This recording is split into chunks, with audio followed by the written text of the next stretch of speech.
اعوذ باللہ من الشیطان الرجیم بسم اللہ الرحمن الرحیم۔ ابتدا ہے بزرگوں برتر کے عظیم تر نام سے جو رات کے گنگور اندھیروں کو صبح صادق کی شفاف شفق میں تبدیل کر دیتا ہے۔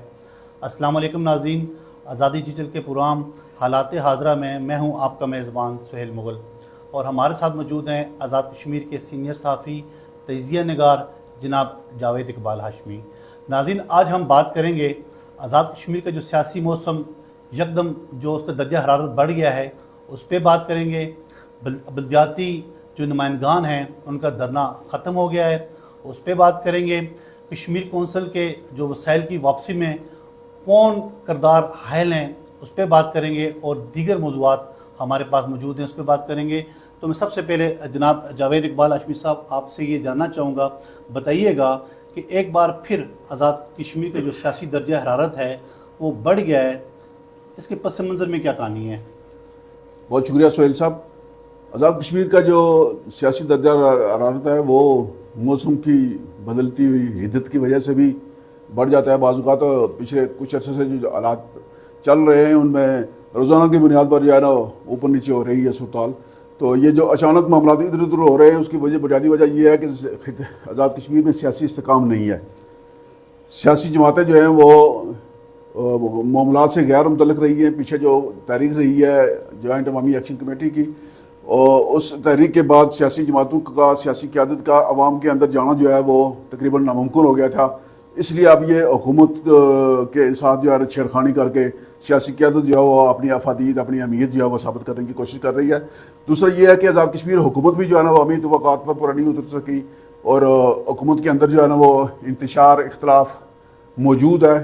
یہ چونکہ مخلوط حکومت ہے، اور مخلوط حکومت میں موجود سیاسی جماعتیں جو ہیں وہ ان کے مابین ہمانگی نہیں ہے۔ وزیر اعظم صاحب کا جو طریقہ کار ہے، جو طرز عمل ہے، اس پر تفضات کا اظہار ہو رہا ہے۔ آپ نے دیکھا مسلم لیگ نون کی مجلس عملہ کا اجلاس ہوا، وہاں کا جو ماحول تھا وہ سیاسی جماعتوں کے اندر کی صورتحال کی بتا رہا ہے۔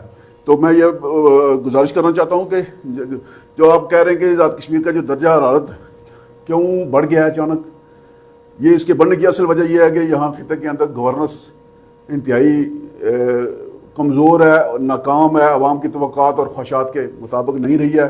اس لیے مختلف مقامات پر، مختلف فورمز پر، مختلف اداروں کے جانب سے اس طرح کی تجاویز سامنے آئی ہیں کہ جب تک آزاد کشمیر میں ایک مضبوط اور عوام کی اندر جڑیں رکھنے والی حکومت قائم نہیں کی جاتی، خطے کے اندر جو ہے سیاسی انتشار، خلفشار بڑھتا رہے گا۔ اور یہ جو انتشار اور خلفشار ہے، اس کے بڑھنے کا یہ نقصان یہ ہے کہ یہاں جو قومی سلامتی ہے اس کو، قومی سلامتی اور قومی مفادات کو خطرات لاحق ہو چکے ہیں۔ اس خطے کے اندر جو ہے نا وہ دشمن قوتیں جو ہے وہ نظریاتی اور فکری انتشار پیدا کر کے اپنے مضمون مقاصد حاصل کرنا چاہتی ہیں۔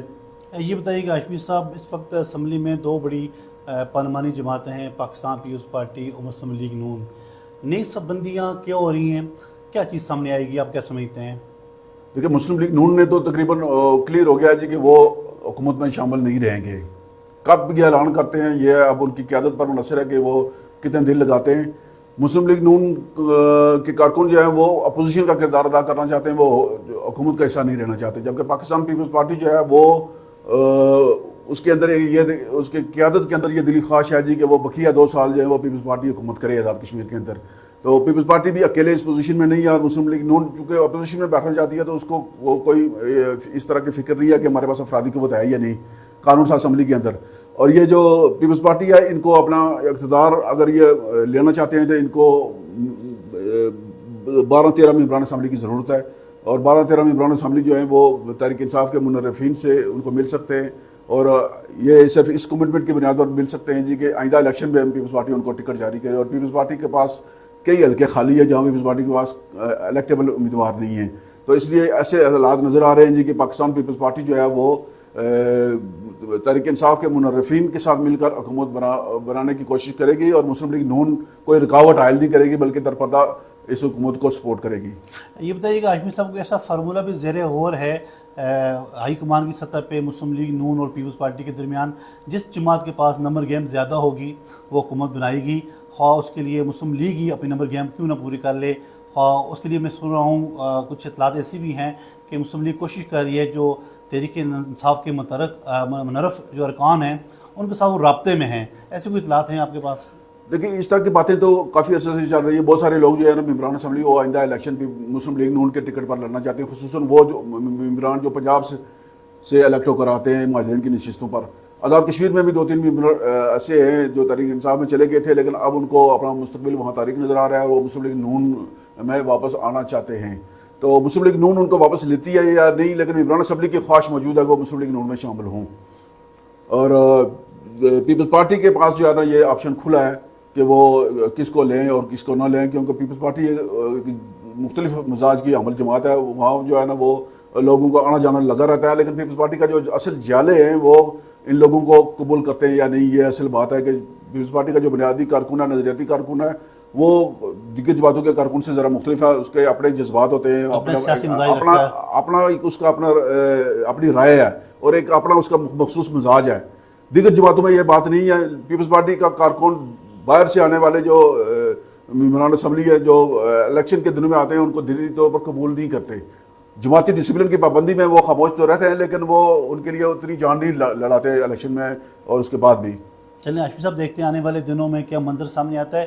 آگے بڑھتے ہیں. یہ بتائیے گا ہاشمی صاحب، کشمیر کونسل کے حوالے سے بتائیے گا کہ 13ویں ترمیم کے بعد یہ طے ہو گیا تھا کہ جتنے بھی وسائل ہیں وہ آزاد کشمیر حکومت کو واپس کر دیے جائیں گے. ٹھیک ہے، مرحلہ وار یہ سلسلہ شروع ہو گیا تھا. اب ایک بار پھر یہ بات سننے میں آئی ہے کہ کچھ کردار بیٹھے ہیں وفاق کے اندر، وہ وسائل کو واپس کرنے میں رکاوٹ پیدا کر رہے ہیں. کیا اطلاعات ہیں آپ کے پاس؟ 2018 میں آزاد کشمیر کے عبوری آئین ایکٹ 1974 میں 13ویں ترمیم کے ذریعے جو ہے وہ بہت سارے اختیارات آزاد کشمیر حکومت کو منتقل ہوئے تھے، جن میں سب سے بڑا ایونٹ یہ تھا جی کہ کشمیر کونسل کو غیر فعال کر دیا گیا تھا اور کشمیر کونسل سے متعلق تمام معاملات آزاد کشمیر حکومت کو سونپ دیے گئے تھے.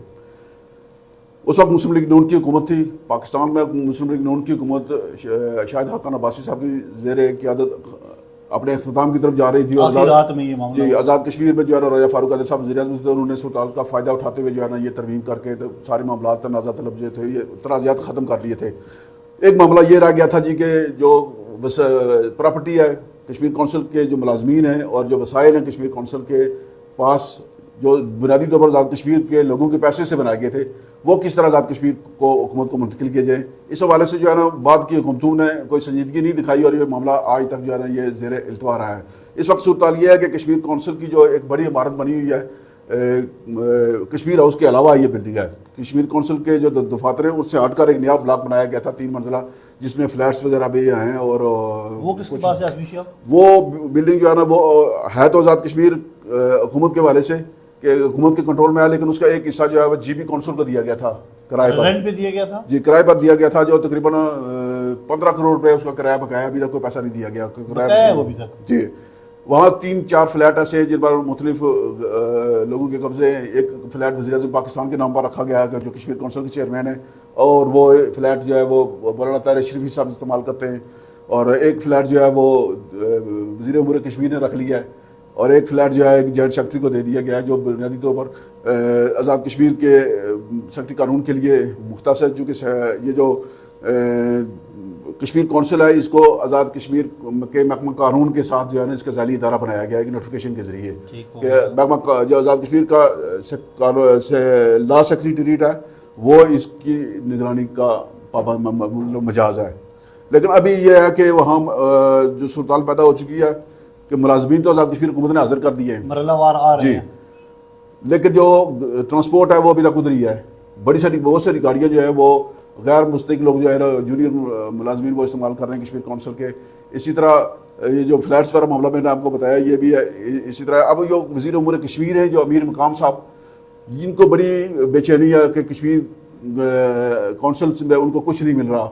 ایک فلیٹ کے علاوہ ان کو ماضی کے مزے ختم ہو گئے. ماضی کے وزیر امور کشمیر کی طرح وہ بھی ہاتھ مارنا چاہتے ہیں لیکن ابھی تک کامیاب نہیں ہے، انہیں کچھ ملا نہیں ہے. تو انہوں نے اپنے کچھ مخصوص مقاصد کی تکمیل کے لیے ایک جوائنٹ سیکرٹری جو ہے وہ وہاں تعینات کیا جو انلیگل ہے، جس کی تعیناتی جو ہے نا وہ آزاد کشمیر کی ہائی کورٹ میں چیلنج کر دی گئی. یہ ہاشمی صاحب ہماری حکومت کیوں نہیں ٹھوس اقدامات اٹھا رہی وسائل کو واپس لینے کے لیے، کیوں نہیں ایڈریس کرتی ان ایشوز کو؟ وجہ کیا ہے؟ دیکھیے یہ حکومت کی سنجیدگی یہاں سے ثابت ہوتی ہے نا کہ حکومت کو اور معاملات سے فرصت نہیں ہے. یہ اربوں روپے کی پراپرٹی ہے، وہاں اربوں روپے کے معاملات ہیں جو کشمیر کونسل میں غیر مستحق لوگ جو ہے دبا کر بیٹھے ہوئے ہیں. اگر یہ جو کشمیر کونسل سے متعلق جو پراپرٹی ہے وہاں موجود ہو، آزاد کشمیر حکومت کے پاس ہے. وہاں جو آج کل طرح ایک لوگوں کو مکانیت کا مسئلہ ہے، جو لوگ سرکاری ملازمین یا آزاد کشمیر کی جو لوگ کشمیر ہاؤس میں پہلے رہتے تھے تو ان کو جگہ نہیں مل رہی ہے. کشمیر ہاؤس میں بھی جو ہے نا بڑا مسئلہ بنا ہوا ہے جی کہ 4 کمرے جو ہیں وزیر اعظم صاحب نے وہ پہلے جب وزیر اعظم صاحب اسپیکر تھے تو انہوں نے اسپیکر چیمبر بنا دیا تھا وہاں کیمپ آفس، وہ موجودہ اسپیکر صاحب نے بھی جاری رکھا ہوا ہے. اور مزید بھی انہوں نے وزیر اعظم ہاؤس ہونے کے باوجود کشمیر ہاؤس میں 7-8 کمرے جو ہے نا وہ وہاں وزیر اعظم کی رہائش ہے، تو عام آدمی کو تو وہاں جانا ممکن نہیں رہا. ایک اور بات سامنے آئی ہے، جو ہی یہ کونسل کے ملازمین آزاد کشمیر آنا شروع ہوئے تو یہ بات پتہ چلی ہے کہ پاکستان میں جو بھی وفاقی وزیر امور کشمیر تعینات رہا یا مقرر کیے گئے تو انہوں نے اپنے ہی حلقے سے وہاں پہ جو لوگوں کو تعینات کیا 70-80% جو لوگ ہیں وہ ان کے حلقوں سے ہیں. ماضی میں جتنے بھی وزیر امور کشمیر رہے ہیں، وہ فیصل صالح حیات ہوں، وہ منظور بٹو ہوں، وہ برجیز طاہر ہوں، جو بھی وزیر امور کشمیر رہا اس نے آزاد کشمیر کے وسائل کو، کشمیر کونسل کے وسائل کو بدعتی سے استعمال کیا اور سب چراغا کے طور پر استعمال کیا، اور سینکڑوں لوگ اپنے جو ہے نا وہ بھرتی کیے. اور قانون یہ ہے کہ جو اس میں اسٹیٹ سپرنٹینڈنٹ کے بغیر کوئی بندہ بھرتی نہیں ہو سکتا، لیکن ڈیپوٹیشن پر بے شمار لوگ تعینات کر دیے کہ وہاں. اور پھر کچھ ابھی جو لوگ آزاد کشمیر حکومت نے حاضر کیے ہیں ان کو بڑی تکلیف ہے یہاں آتے ہوئے، جی بے چینی ہے حاضری میں جو ہے نا. اور پھر جا رہا ہے جی ساری زندگی وہ وہاں بیٹھ کر عیاشی کرتے رہے، 2 تنخواہیں، 1 مہینے کی 2 تنخواہ وصول کرتے رہے. وہ ہر سے الاؤنس ان کو ملتا تھا، وہاں ڈبل الاؤنس ملتے تھے. یہ بہت بڑا المیہ ہے ہاشمی صاحب. حکومت کو اس معاملے میں بالکل سنجیدگی کا جو ہے وہ کردار ادا کرنا چاہیے. یہ بتائیے گا ہاشمی صاحب، یہ ہمارا حکومت کا کیوں مزاج بن گیا ہے جب تک کوئی بھی طبقہ سڑک پہ نہیں آتا، دھرنا نہیں دیتا، احتجاج نہیں کرتا تو وہ مطالبات حل کی طرف کوئی پیش رفت نہیں ہوتی. ایک بار پھر حکومت نے وہی روایتی کام کیا کہ بلدیاتی جو نمائندگان ہیں وہ دھرنے پہ بیٹھے، آخر میں وہی ہوا، حکومت لیٹ گئی اور انہوں نے مطالبات مان لیے. کیا مطالبات مانے، کیا اطلاعات ہیں آپ کے پاس؟ یہ آزاد کشمیر حکومت کا مزاج ہے، بن گیا ہے جی کہ انہوں نے ہر کام جو ہے نا وہ اس وقت کرنا ہے جب لوگ سڑکوں پر نکلیں گے، تو اس کے بعد ان کو احساس ہوتا ہے جی کہ یہ ان کا معاملہ جائز ہے. ملازمین کے مطالبات بھی اس طرح ہوئے، جب MNCS کے ملازمین جب سڑکوں پر آئے، جنگلات کے ملازمین جب سڑکوں پر آئے تو ان کے مطالبات تسلیم کیے گئے. اسی طرح سیکریٹریٹ کے ملازمین جب سڑکوں پر آئے تو ان کے مطالبات تسلیم کیے گئے. اب یہ بلدیاتی منتخب بلدیاتی نمائندگان جو ہیں وہ اپنے اختیارات کے لیے اور فنڈز کے لیے آئے تھے. حکومت نے جو ہے ان کو وعدہ کیا تھا لیکن بجٹ میں کوئی پیسہ نہیں رکھا. بلدیاتی ایکٹ میں ترمیم کا وعدہ کیا گیا تھا لیکن وہ جو ترمیم ہے وہ اسمبلی میں ابھی تک زیر التوا ہے. جائز معاملہ تھا ان کا، بالکل جائز مطالبات تھے، اور انہوں نے 3-4 دن یہاں دھرنا دیا اور بالآخر گورنمنٹ نے وہ مطالبات تسلیم کر لیے ہیں. ان کو فنڈز کے لیے جو ہے نا وہ یقیندانی کروائی گئی ہے کہ بلاک پروویژن میں جتنے بھی پیسے موجود ہیں وہ کونسلز کو ایڈ کی صورت میں ملیں گے. ایک نوٹیفکیشن جاری کیا گیا ہے اور سیکرٹری یونین کونسل جو ہے اس کو چیئرمین یونین کونسل کے متحد کر دیا گیا ہے، پابند کر دیا گیا کہ وہ چیئرمین یونین کونسل کو رپورٹ کرے گا. اس کے علاوہ جو دیگر معاملات ہیں ان کی ضلع کونسل کے جو تمام ذیلی افسران جو نیشنل بلڈنگ ڈپارٹمنٹ سے مثلاً PWD ہے یا برقیات ہے، ان کے جو ذیلی افسران ہیں وہ ضلع کونسل کے بلحاظ عہدہ ممبر ہوں گے تاکہ ٹیکنیکل جو معاملات ضرورت ہوتی ہے وہ اس کو پورا کر سکیں. یہ بتائیے گا ہاشمی صاحب کہ آج ایک بار پھر ہائی کورٹ کے اندر بڑا ایک اہم مقدمہ تھا آزاد جموں و کشمیر بینک کے حوالے سے سافٹ ویئر کا، اس کی فیصلے کی کیا تفصیلات ہیں آپ کے پاس؟ جو کشمیر بینک کو ڈیجیٹلائز کرنے کے لیے جو ہے نا سافٹ ویئر کی خریداری کا معاملہ جو ہائی کورٹ میں زیر کار تھا، اس کا فیصلہ 30 اپریل کو محفوظ کیا گیا تھا. آج وہ فیصلہ سنایا گیا ہے لارجر بینچ نے، جو شاہد بار صاحب کی سپرائی میں لارجر بینچ قائم تھا. انہوں نے فیصلہ آج سنایا ہے. اس فیصلے میں انہوں نے کچھ کارروائی جو ابھی تک ہوئی تھی بینک کی سافٹ ویئر کی خریداری کے حوالے سے جو پیپرا رولز کے مغائر ہونے کی بنا پر اور پبلک اکاؤنٹس کمیٹی کی جانب سے التوا جاری کیے جانے کے بعد جو کارروائی ہوئی تھی وہ انہوں نے وہاں اس کو ختم کر دیا اور حکومت کو پابند کیا ہے کہ وہ 1 مہینے کے اندر کابینہ کا اجلاس بلا کر وہاں سے اس کی منظوری لے اور پبلک اکاؤنٹس کمیٹی کو اس کو آگاہ کر کے کارروائی جو بھی بنتی ہے جائزہ لے کر اس کی جو ہے نا وہ ڈائریکشن جاری کی ہے، واضح ڈائریکشن دیا کہ 30 دن کے اندر جو ہے نا ہائی کورٹ میں رپورٹ پیش کریں. چونکہ سیکرٹری قانون نے یہ رائے دی تھی کہ معاملہ یہ جو ہے نا سافٹ ویئر کی خریداری ہے یہ تقریباً 2 ارب روپے سے زائد مالیت کی ہے اور یہ کابینہ سے اس کی منظوری لی جانی چاہیے. تو ہائی کورٹ نے اس کو جو ہے نا انڈورس کیا ہے. یہ بتائیے گا ہاشمی صاحب، ایک اور خبر ہم تک پہنچی ہے بڑی اہم نوعیت کی ہے کہ وزیر جنگلات اور کوئی ایک ٹھیکیدار صاحب ہیں ان کے درمیان کوئی تنازع ہوا ہے، کوئی کہانی پتہ لگی آپ کو کیا معاملہ ہے؟ یہ جو وزیر جنگلات ہیں اکمل سرگالہ صاحب، ان کی کرپشن کی داستانیں جو ہے نا وہ جب سے یہ وزیر بنے تب سے جو ہے نا یہ منظر عام پر آتی رہی ہیں. تو درمیان میں جو ہے نا کچھ عرصہ یہ خاموشی رہی ہے. جب یہ پچھلا عرصہ دو چار چھ مہینے جو ہے نا وہ ایسا لگتا تھا جی کہ محکمہ جنگلات میں کوئی کام نہیں ہو رہا. تو آج جو ہے نا یہ ہوا ہے کہ ایک ٹھیکیدار ہے محکمہ جنگلات کے عاشق شاہ صاحب, اور ان کا وہ گئے وزیر جنگلات کی رہائش گاہ جو انہوں نے کشمیر فارسٹ اسکول میں جو ہے نا غیر قانونی طور پر وہ رہائش اختیار کر رکھی ہے. غیر قانونی ہے, ادھر ان کا کوئی حق نہیں ہے وہاں رہائش میں, لیکن ان کو ٹی ملتا ہے تو اسے وزیر کی رہائشیں کے لیے اور بیس مار جگہ اسکول پر کشمیر اسکول میں جا کر جو ہے انہوں نے اس کی رہائش کی. اس بیتی گنگا میں یاد ہوتے ہیں جی. تو وہ جو ٹھیکیدار صاحب ہیں وہ وہاں گئے ان کے ساتھ بات چیت کے لیے, تو وہاں ان کا آپس میں تنازع ہو گیا ہے, دونوں نے ہاتھا پائی بھی ہوئی ہے اور ایک دوسرے پر گلاسوں سے حملہ بھی کیا گیا ہے. اور جی وزیر اور ٹھیکیدار کے درمیان, اور لین دین 11 کروڑ روپے کا بتایا جا رہا ہے مبینہ طور پر. اور جو ٹھیکیدار صاحب ہیں ان کا کہنا ہے جی کہ 7 کروڑ روپے وزیر صاحب نے نقد وصول کیے ہوئے ہیں, اور باقی 4 کروڑ روپے جو ہیں انہوں نے یہ محکمے کے افسران کو دلوائے ہوئے ہیں. اور جس کام کے لیے یہ پیسے وصول کیے گئے تھے, بس لکڑی دینی تھی, انہوں نے ان کو لکڑی نہیں دی گئی. جبکہ سرگالہ صاحب کے جو قریبی ذرائع ہیں ان کا کہنا ہے جی کہ یہ جو ٹھیکیدار صاحب کا دعویٰ ہے لکڑی کا, وہ 6000 فٹ لکڑی یہ لا چکے ہیں. جبکہ ٹھیکیدار یہ صاحب یہ کہتے ہیں جی کہ جو 6000 فٹ لکڑی ہے وہ میں نہیں لایا, نکاسی میں نے کیا, لیکن وہ محکمہ کے ڈپو پر موجود ہے.